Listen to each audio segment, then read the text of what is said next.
Alors, il faut dire que pour créer de la valeur, quelqu'un a dit 100% de ceux qui ont joué à la loterie ont gagné. Si vous n'avez pas d'objectif, l'intention de gagner, vous ne gagnez pas.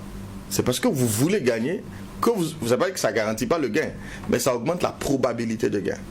Donc tout commence par un but. Et je vous dis que l'être humain est un être de dessein. Nous sommes conçus pour poursuivre un but. Moi, je crois que le Créateur, déjà, c'est dit dans les livres, c'est quand il nous crée, il dit dominer. Il nous assigne des objectifs. Parce que nous sommes créés pour un but. S'il n'y a pas de but, on meurt, en fait. Donc, on commence par un but. Notre productivité, le mécanisme de succès, notre cerveau, notre subconscient, tout ce que nous sommes, commence à partir d'un but. Quand une personne n'a pas un but clair, objectif, il ne peut pas déployer son plein potentiel. Mais alors, il faut comprendre que dans ce processus-là, il y a plusieurs niveaux, en fait, en griffe d'objectifs. Il y a d'abord ce qu'on appelle le stade de la perception. Ce que moi j'appelle le stade de la perception. J'en parle dans mon livre. La perception, c'est tout ce qui est finalité, vision, raison d'être, valeur, qui sont le socle qui permettent de construire des objectifs dans la durée. Eux, ils ne sont pas des objectifs. On verra pourquoi ils ne sont pas des objectifs. Ici, c'est un peu technique, on ne peut pas déployer ça en quelques minutes. C'est bien après de revenir vers le cabinet. Mais d'abord, c'est la perception. Donc tout ce qui est vision, finalité, valeur, raison d'être, etc. Et eux, je dis, ce n'est pas des objectifs. Et ils ne doivent pas changer. Mais avant de vous laisser poursuivre, pour qu'on comprenne cet aspect, quelle est la différence qu'on arrive à faire entre un rêve, un projet, un objectif? Justement, les mots sont très... J'aime pas trop les mots. D'accord. Quand je finis d'expliquer, vous allez voir les différents niveaux. Ok, allons-y. Donc tout ce qui est perception, on va être du domaine du rêve et du projet, tout ce que vous voulez. Mais eux, ils ne sont pas censés être des objectifs. Pourquoi? Parce qu'on ne peut pas les atteindre. Un rêve, une vision ne s'atteint pas. Une finalité ne s'atteint pas. Si vous l'atteignez, ce n'est plus une finalité. Donc le fait que ce n'est pas réalisable, ça devient un but permanent et qui doit nous suivre toute notre vie, qu'on va même léguer à nos héritiers, qu'on va léguer à nos entreprises. Ensuite vient ce qu'on va appeler la conception. La conception, c'est du domaine du long terme. Et eux, c'est des objectifs. Normalement, les bonnes conceptions, c'est au moins sur 20 ans à 50 ans.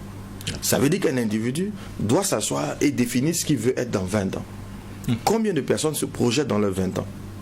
J'étais heureux de savoir, parce que la dernière fois, dans le cadre de la célébration des 25 ans de l'IST, et je souhaite encore joyeux anniversaire à toute l'équipe IST, UBS, Ouaga 2000, on avait une conférence sur la prospective où un responsable du ministère de l'économie était là. J'étais heureux de savoir que au ministère de l'économie, ils se projettent déjà sur Burkina, je crois, 2060. Donc ils font des scénarios pour dire à quoi va ressembler le Burkina dans 60 ans, donc si tu veux dans 50 ans, dans 30 ans. Oui, cet exercice-là est fondamental dans la vie d'un individu, d'une organisation. À quoi vous voulez ressembler? Il y en a qui vont plus loin.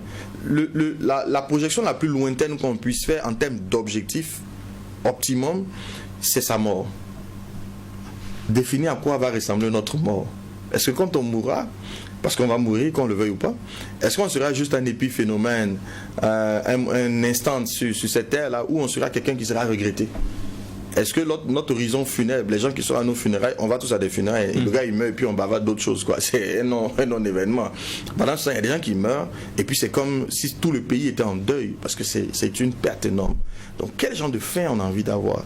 Parce que la téléologie, c'est le principe qui étudie les buts, qui dit que tout commence par la fin, en fait. Quelle est la fin? C'est à partir de la fin qu'on construit.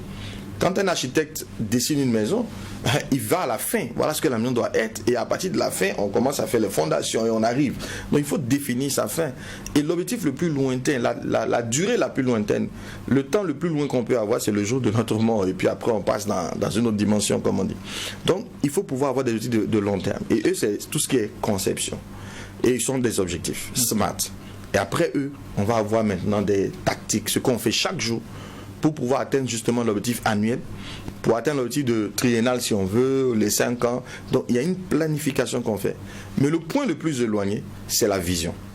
C'est la finalité. Ce n'est pas une chose tangible. Ce n'est pas une chose qu'on peut réaliser.